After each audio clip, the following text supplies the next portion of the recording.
Alors, vous rappelez-vous du fameux concours Pure Science organisé par Experian Boy il y a à peu près 2-3 ans que j'avais participé sur ma chaîne dans l'espoir de remporter un magnifique briquet Pure Bling Bling. Eh bien, moi je m'en souviens très bien parce que je me souviens que j'avais perdu le concours et j'avais pas remporté le briquet. Mais je vous avais promis que si je remportais pas le briquet, eh bien j'allais le fabriquer. Eh bien, 2 ans plus tard, le voici, en chair et en os, le fameux briquet Pure au vide, 100% Bling Bling. Alors dis-moi maintenant, Experiment Boy, c'est qui le patron maintenant, hein? Alors tout d'abord, comme matériel, on aura besoin d'un fer à souder, si possible avec une pointe assez précise pour éviter d'en foutre de partout et de tout cramer les composants. Ensuite, ça je sais pas comment ça s'appelle, mais en gros c'est pour tenir les composants électroniques pour s'aider. Moi j'appelle ça une pince attardée. Ici on a un rouleau d'étain, donc avec une température de fusion de 183 degrés. J'ai pas trouvé plus bas, mais si jamais vous trouvez plus bas, même si je suis pas sûr, eh bien prenez, parce que plus la température de fusion est basse, moins vous restez sur les composants et moins vous risquez de les cramer par les pattes, parce que le métal, vous savez, ça conduit bien la chaleur et du coup vous cramez le composant à l'intérieur. Ici donc c'est une batterie, je vais vous montrer ça tout à l'heure. Ici donc c'est le kit que j'ai commandé sur Banggood. J'en ai commandé plusieurs. Si jamais je me rate sur un et je fais cramer un composant, eh bien j'en ai qu'un de réserve. Bon, on va essayer de pas les cramer. Ça coûte 2 euros ces trucs. Vous pouvez les acheter en pack de 3 pour 6 euros. Enfin, prenez pas forcément celui-là, mais je vous mettrai dans la description des kits qui sont super, même avec un transformateur ici, encore plus compact que celui-là, parce qu'il y a toujours des nouvelles versions qui sortent. Au début je voulais le faire moi-même, le truc, bobiner moi-même ces trucs, mais quand j'ai vu qu'il y avait le kit disponible sur Banggood, alors j'ai pas pu refuser, parce que enrouler 20 000 tours à la main c'est un peu chiant. Donc ça c'est le kit. À l'intérieur il y a aussi un petit transistor pour lequel on utilisera un petit morceau d'aluminium. Donc on va découper un petit morceau d'aluminium et ça va servir de heatsink, je sais pas comment on appelle ça en français, mais en gros pour bien conduire la chaleur, pour pas cramer le transistor. Ici on a ah ouais, je l'ai cassé sauvagement celui-là, c'est un truc que j'ai dû récupérer dans la rue, donc je l'ai cassé vraiment comme un porc. C'est un truc d'imprimante sûrement, c'est une carte avec des boutons. On va dessouder un petit bouton et ça va nous servir d'interrupteur en off. Ici donc ça c'est un témoin de charge, de niveau de charge de batterie. Je suis pas sûr de l'utiliser, mais peut-être qu'on l'utilisera, parce qu'en fait c'est assez gros et je me dis ça va jamais rentrer là-dedans. On verra bien, on va s'adapter. Et ensuite ici, donc là c'est une petite carte de charge pour charger la batterie, parce que c'est une batterie lithium polymère et du coup faut pas la surcharger, vous savez très bien. Donc c'est une petite charge USB pour que ce soit encore plus propre. Donc on va mettre ça à l'intérieur du briquet. Et ici enfin on aura des fils récupérés dans des PC, n'importe quoi. Il faut que ce soit des petits fils fins pour éviter d'occuper de l'espace pour rien. Et on passe tout de suite à l'assemblage. Alors non Jamy, non, pas tout de suite l'assemblage. Tout d'abord le schéma électronique, donc je l'ai dessiné sur le tableau. Vous le trouvez partout, de toute façon sur Banggood, sur le site de vente, il y a le schéma électronique. Je vais juste l'expliquer, le détail un tout petit peu. Donc là on a la bobine, on aura 4 fils en entrée, on aura 2 gros et 2 fins. Donc 2 gros au milieu, on va les relier ensemble, qui vont aller sur le plus de la batterie. Ensuite vous pouvez couper le plus ou le moins, c'est vous qui choisissez. Pour une ergonomie du schéma, j'ai coupé le moins, donc on s'en fiche, c'est interrupteur. Ça descend, ça va sur l'émetteur du transistor. Donc l'émetteur c'est la patte de droite lorsque vous le regardez en face. Ça c'est donc pour la base, ça va aller à une diode. Faites gaffe au sens de la diode, évitez de la cramer, évitez de la mettre dans le mauvais sens. Le trait il doit être dans ce sens là en fait, tout simplement. Et ici donc c'est la résistance on s'en fiche de son sens, qui va aller sur un petit fil fin. Après ça c'est juste un vieux schéma tout pourri. Le principe en soi, je pense qu'il est assez simple. On prend directement le courant continu délivré par la batterie, on le transforme par je ne sais quel moyen en courant alternatif, qu'on peut ensuite balarguer à l'intérieur du transformateur. Parce que sachez-le, pour ceux qui ne le savent pas, un transformateur ça marche seulement sur du courant alternatif et non continu. Parce que quand j'étais petit, j'étais très con et je croyais qu'on pouvait faire marcher un transformateur directement avec le courant continu délivré par une pile. Alors j'ai cherché sur internet et j'ai trouvé qu'il fallait utiliser un oscillateur, fallait rendre le courant alternatif.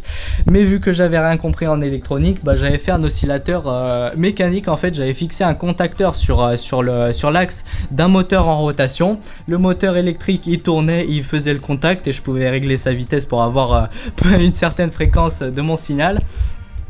Mais c'est après que incroyable expérience, et ils ont sorti leur première vidéo sur fabriquer un oscillateur. Et pouf, j'ai fabriqué mon premier oscillateur. Je sais pas en quelle année c'était, mais ça doit faire un bon bout de temps qu'ils ont sorti cette vidéo.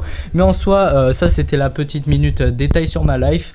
Parce que la morale de l'histoire, c'est que si vous me demandez le principe, je pense que je le connais. Mais si vous me demandez exactement quelle intensité, quel voltage passe où et le nombre d'électrons qui circulent dans chaque patte, j'en ai strictement aucune idée. Et du coup allez demander à Grace Scott ou Incroyable Expérience, parce qu'il n'y a que qui savent vous répondre je pense, et sauf les gens qui travaillent vraiment dans l'électronique. Mais les circuits, on va pas se mentir, l'électronique c'est quand même de la zub. Alors sachez-le, le secret du swag réside dans la miniaturisation. Du coup, ce qu'on va faire, c'est qu'on va devoir optimiser chaque millimètre carré de l'espace disponible dans le briquet. Alors pour ça, on va devoir optimiser la place. Donc tout d'abord, la pièce la plus grosse, ça sera le transformateur. Donc on va le mettre comme ça. Donc voilà, avec la sortie haute tension par ici. Ensuite, la deuxième partie, une des parties les plus grosses, ça sera la petite batterie. Alors c'est très mignon ce truc, c'est une petite batterie Eachine. C'est une marque d'aéromodélisme assez connue. Donc j'ai pris cette batterie parce que je me suis dit qu'elle va sûrement être pas mal, parce que sachez que ce truc va sucer à peu près 2 ampères. Donc ça fait qu'il faut un truc qui débite pas mal en milliampères. Là c'est une 25C 3000 mAh, ça fait que ça débite 25 fois sa charge, c'est-à-dire 25 fois 3000 mAh. Donc c'est bon, on sera au-dessus de 2 ampères pour cracher. Donc la batterie va pas, normalement elle va pas gonfler, éclater ou des trucs comme ça, parce que c'est très dangereux les batteries lithium polymère. Donc 3,7 volts, c'est pour ça que j'ai une carte de charge 3,7 volts ici présente. Donc on va mettre ça à l'arrière comme ceci, et puis la carte de charge on va la coller par dessus à l'arrière. Ensuite on a un truc à optimiser aussi, ça sera le transistor. Donc le transistor on va, je pense, on va le mettre sur le côté en fait, sur le côté droit ou le côté gauche, peu importe, ça dépendra comment ça nous arrange. On va le mettre sur le côté avec un petit morceau de plaque de refroidissement qui va faire un échange thermique avec la main en fait, tout simplement, quand on va tenir le briquet avec le pouce. Ces trucs je pense pas qu'on va s'en servir. La résistance et la diode, on va les mettre, on va les optimiser, on va les coller à la suite, on va les souder comme ça à la pâte. Et donc j'ai trop parlé, on va essayer d'assembler tout ça. Alors j'ai commencé par la plaque en alu, j'ai découpé et taraudé la plaquette.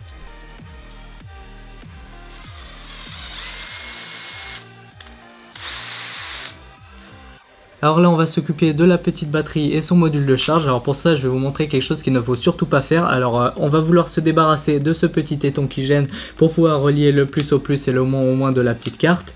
Dans mon état fondamental, ce que j'aurais fait, c'est j'aurais pris un ciseau, mode bourrin, mode roumain, j'aurais coupé ça comme ça et j'aurais fait un court-circuit entre le plus et le moins.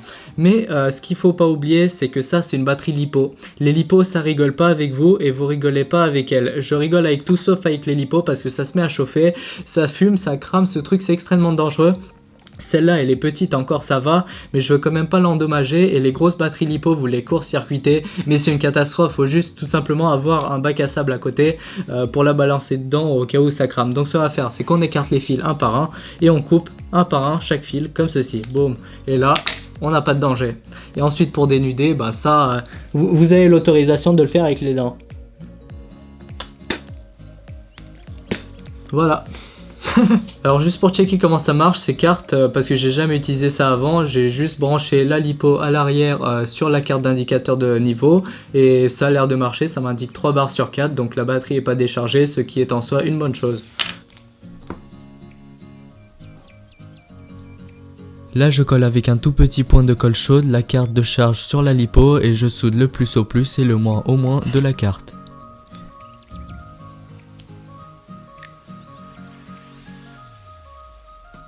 Ensuite je raccourcis les pattes de la diode et de la résistance et je les soude à la suite, puis je mets un peu de pâte thermique sur la plaquette en alu et je visse le transistor.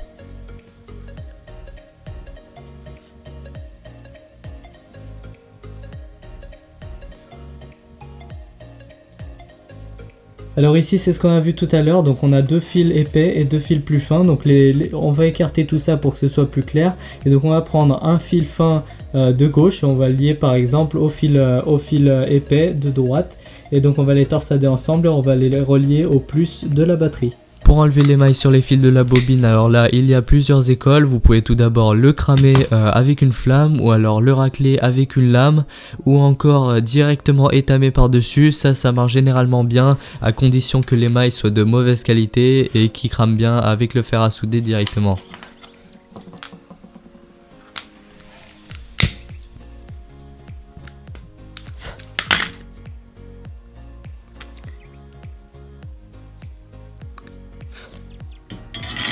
Ça mon pote, ça c'est du compactage. Bon alors ce truc c'est bien gentil, mais va bien falloir que je lui trouve une boîte. Alors pour faire une boîte il y a plusieurs possibilités. Première possibilité, ce que j'aurais toujours fait, j'aurais pris du bois ou du plastique. Bon du bois c'est un peu nul pour ça.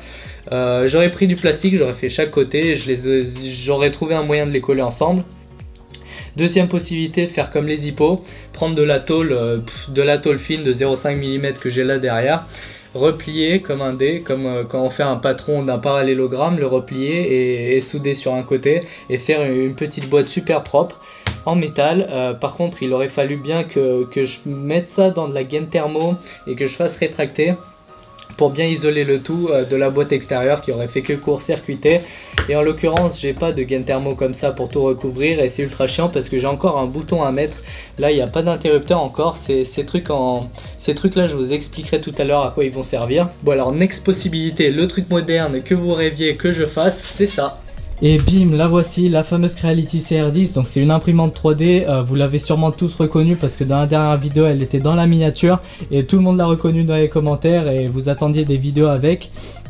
En tout cas c'est une imprimante qui imprime, sachez-le, du 30 par 30 par 40 en hauteur, ce qui est énorme comparé aux imprimantes made in France qui coûtent 800 €, et ça coûte entre 250 et 300, donc c'est pas mal. Donc pour imprimer avec ça, donc il aurait fallu que je fasse une petite boîte, sur SolidWorks, je la mette là et je l'imprime en PLA. Ça aurait été une super solution, ça marchait parfaitement et j'aurais pu faire un design parfait. Mais je me suis rendu compte d'une chose, c'est qu'il me restait ça sur la table. Devinez quoi? De la résine, et oui. Donc je vous avais promis d'arrêter les vidéos résine, donc ça va pas compter pour une vidéo résine, mais en vrai le rendu il serait tout simplement parfait. Donc on prend de la résine, on recouvre ce truc totalement de résine, et la résine en plus c'est 100% isolant, ça s'utilise aussi pour l'électronique, et ça c'est parfait. J'ai juste à tout recouvrir de résine et mettre le bouton à l'extérieur parce que sinon j'aurais fossilisé le bouton. C'est pour ça que j'ai fait ça, j'ai pré-shot le coup et j'ai fait ces tiges en cuivre qui vont remonter d'au-dessus de la résine, et donc je pourrais souder l'interrupteur par dessus. Et donc c'est ce qu'on va faire, une petite boîte toute pourrie. On va tout d'abord couper une base en plexiglas, on va refermer les côtés avec du plastoc, avec du vieux pistocol tout pourri, et on va recouvrir le tout de résine. Ah ah, vous y attendez pas à celle-là hein. Je fais donc la base dans du plexiglas et les côtés de mon moule avec du carton que j'ai préalablement imperméabilisé avec un sac poubelle, tout simplement parce que j'avais pas trouvé du plastique adéquat pour faire ce genre de choses. Ah, vous connaissez cette odeur? Moi je la connais bien, c'est l'odeur du plan foireux.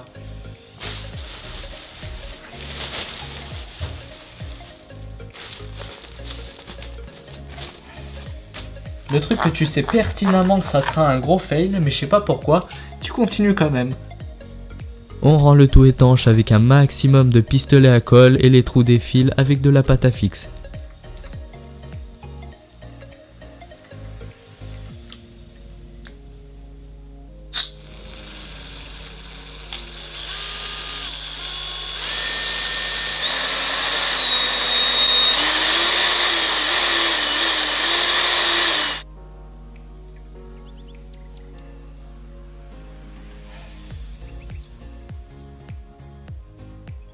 Dès que c'est bien sec, je ponce l'arrière jusqu'à déboucher sur le port USB que j'avais préalablement complètement recouvert de pistolets à colle, et à l'intérieur j'avais bourré de la pâte à fixe, tout simplement pour pas que la résine ne le bouche et qu'on puisse plus brancher de câble USB.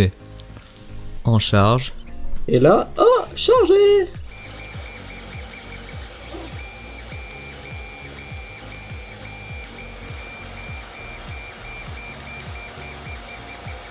Et pendant ce temps ça imprime un haut de type Zippo que j'ai modélisé rapidement sur SolidWorks. D'ailleurs je poserai le fichier sur ma page Facebook si jamais j'oublie pas. Et pareil pour tous les autres liens de matériel, tout est dans la description.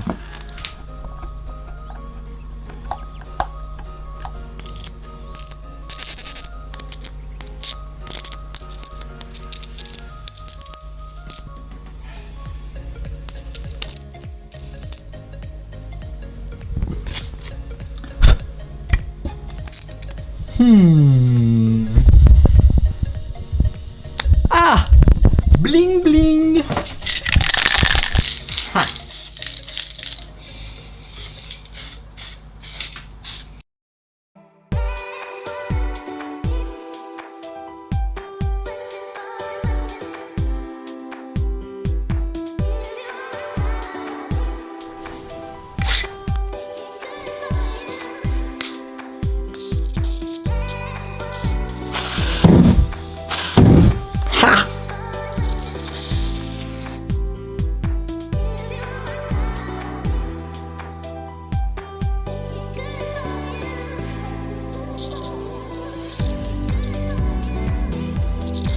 Ce qui est stylé, c'est que ça fond même de l'étain. Tâtez-moi cette petite boule au bout.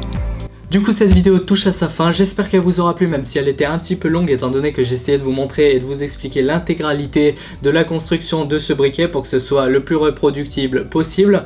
Et surtout que je vous encourage à refaire ce briquet pour avoir un maximum de swag, parce que franchement, je trouve que c'était pas un projet extrêmement difficile, c'est plutôt simple.